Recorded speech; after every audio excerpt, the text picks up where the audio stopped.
Вот мы в Балуожах. О, кто это такие? А, наши друзья. А что они так шипят?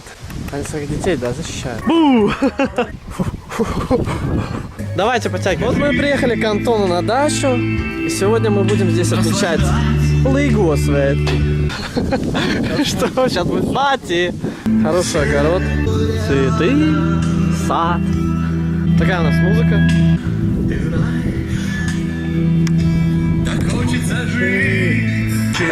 Пивко! Какая-то грустная музыка заиграла. Надо пойти попросить Антона, чтобы переставил.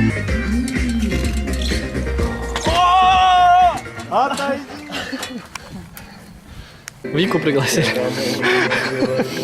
Заплатили, бля. Офигенно, очень мягкое мясо. Да дай покушать человеку. Палатку. Я уже снимаю. Шашлычок будем жарить. Здесь можно хороший тент поставить. Будем сегодня здесь сидеть. Там где-то наши соседи. С праздником! Тогда отдавай карточку. Вот наш шашлык. Очень вкусно. Будем прыгать через забор. С ума сошел. А я сначала, приколись, я другому Никиту звонил.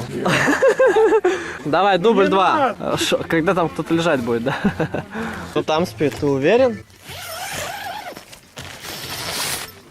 Да, точно никого.